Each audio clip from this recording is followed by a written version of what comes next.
قرار خدته الحكومه او وزاره الماليه بان اي عمله، ده للمستوردين على فكره، ده مش ليك ولا ليا، الشركات الاستيراد اللي بتستورد سواء كانت عربيات او سواء كانت اكل او شرب او هدوم او الكترونيات او خامات للبنى او وات ايفر، يعني اي شركات استيراد.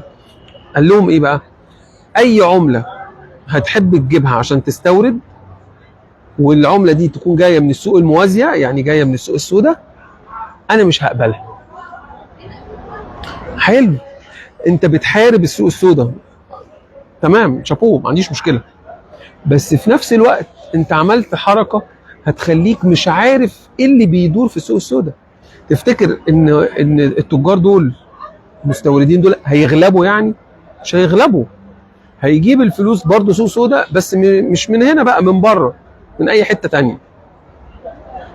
طيب هتوصل ان انت تقول لهم ايه؟ طب انا هربط القصه بالجمرك. هتعملها ازاي؟ هتقول ايه؟ يعني مثلا جالك مستورد مثلا بيستورد سجاد، خلاص، ودفع الفلوس من بره وجاب الحاجه هنا بفواتيرها، مش هتدخلها؟ هيدفع جمرك، مش هتدخلها؟ هتدخلها. ما هو انت اما لو ما دخلتهاش هتضطر ان هو يهربها، ففي الاخر برضو الحاجه هتخش، بس انت ما خدتش جمركك ولا الضرايب بتاعتك، فانت خسران. طيب انت وقفت على نفسك ايه؟ وقفت على نفسك او حرمت نفسك من ان انت تعرف قيمه او مقدار الفلوس اللي موجوده في السوق الموازيه. يعني انت النهارده عارف البنوك عندك فيها عملات قد ايه، ولما بتشوف التجار اللي بتستورد بتجيب العمله وتحطها في البنك عشان تحولها بره عشان تستورد، اما انت وقفت دي انت خلاص ما بقتش عارف بقى الفلوس اللي في السوق قد ايه. يعني انت عارف دلوقتي معاك كام ومش عارف براك هيبقى كام. طيب مش قبل ما ننفذ حاجه زي كده نجيب الناس كلها ونقعد ونتفق مع بعض نشوف الدنيا دي هتدور ازاي عشان اللي عنده حاجه يقولها؟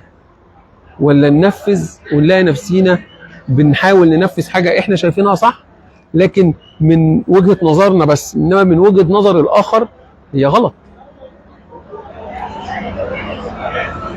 انا مش عاوز اقول ان ده قرار حلو ولا وحش، انا عايز اقول لك ان انت في قرارات اقتصاديه بتاخدها الحكومه بدافع الوطنيه والدفاع عن الجنيه المصري، لكن في نفس الوقت بنخسر قصادها شبكه معلومات كامله احنا المفروض كحكومه نبقى عارفينها، عشان لما نيجي نقرر مثلا نعمل تعويمه فانا هبقى شايف السوق بره فيه قد ايه عمله، وانا عندي في البنك بتاعي، البنك المركزي او البنوك بتاعتي، عندي قد ايه عمله، فبالتالي هبقى عارف البلد فيها عمله قد ايه. النهارده بعد القرار ده البنوك مش هتاخد اي عمله جايه من التجار، بعد القرار ده انت مش هتبقى عندك المعلومه دي.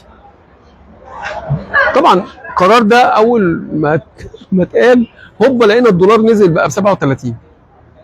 النهارده الدولار وصل في السوق السوداء، بكلمكم عن السوق السوداء طبعا، النهارده الدولار وصل في السوق السوداء ل 41 وكسور، رجع تاني بيطلع تاني. ليه؟ لان الناس اتهزت بس في الاخر طلعوا، اكيد طبعا طلعوا حلول تانية هيتصرفوا منها. بدل ما يبقى فيه بقى سوق موازيه هيبقى فيه سوق مستخبيه. فبدل ما هو كان ماشي مثلا مع البنك ماشي كده، السوق الموازيه ماشيه كده، في بقى سوق تانية عامله كده مش هتشوفها خالص.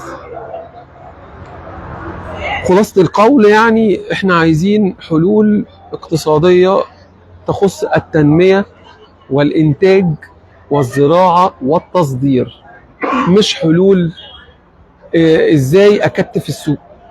الشركات بدأت تهرب من الاستثمار في مصر، في منها شركات محلية وفي منها شركات عالمية بدأت تهرب لأن الضغط عليها بقى شديد.